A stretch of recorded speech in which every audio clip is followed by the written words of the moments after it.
বিদেশে নির্বাসনে থাকার চেয়ে দেশের জেলে থাকা ভালো, এটাই এখন মনে করছেন সাবেক প্রধানমন্ত্রী শেখ হাসিনা। দেশে ফেরার নির্দিষ্ট সময়ও ঘোষণা করেছেন তিনি। জানিয়েছেন ডিসেম্বরের মধ্যেই তিনি এবং তার দলের নেতারা বাংলাদেশে ফিরবেন। বিশ্বখ্যাত মার্কিন গণমাধ্যম রয়টার্সকে দেয়া সাক্ষাৎকারে তিনি বলেন, দেশে ফিরলে তারা আমাকে গ্রেফতার করতে পারে, এমনকি মেরেও ফেলতে পারে, তবুও আমাকে যেতে হবে।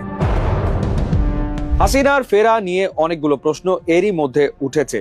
প্রথমত, যেখানে তার বিরুদ্ধে মৃত্যুদণ্ডের রায় রয়েছে সেখানে তিনি কেন স্বেচ্ছায় জেলের পথ বেছে নিচ্ছেন? তিনি কি কোনো ইঙ্গিত পেয়েছেন? কয়েকদিন ধরে বাতাসে ভেসে বেড়াচ্ছিল তলে তলে আওয়ামী লীগের সাথে বিএনপির আলোচনা চলছে। সেটি কি সত্যি?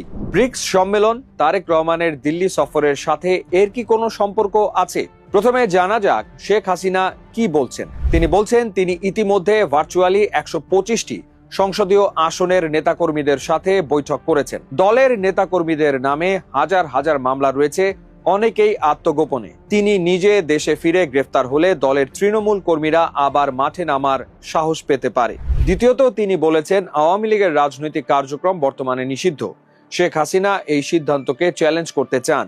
তিনি চান দল যেন আগামী নির্বাচনে অংশ নেওয়ার সুযোগ পায়। দলের নেতাকর্মীরা দেশে না থাকায় কেউ আদালতে গিয়েও নিষেধাজ্ঞার বিরুদ্ধে চ্যালেঞ্জও করতে পারছে না। শেখ হাসিনা এটি করতে চান। তৃতীয় বিষয়টি শেখ হাসিনা না বললেও বোঝা যায়, তা হলো ভারত শেখ হাসিনাকে রাখতে চায় না। তারা বাংলাদেশের নতুন সরকারকে বোঝাতে চায় তারা আন্তরিক, কারণ বাংলাদেশের কাছেও তাদের কিছু চাওয়া আছে। আধুনিক জেনারেল হাসপাতাল ও উন্নত প্রযুক্তি এবং অভিজ্ঞ চিকিৎসক দলের নিরলস প্রচেষ্টায় আমরা আছি আপনার পাশে। ডেল্টা হাসপাতাল, মায়ের মতোই যত্নশীল। ট্রান্সশিপমেন্টের বিষয়গুলো জরুরি। তিস্তা মহাপরিকল্পনা নিয়েও তারা বাংলাদেশের কাছে দেন দরবার করতে চায়। মোংলা বন্দর নিয়ে দেন দরবার করতে চায়।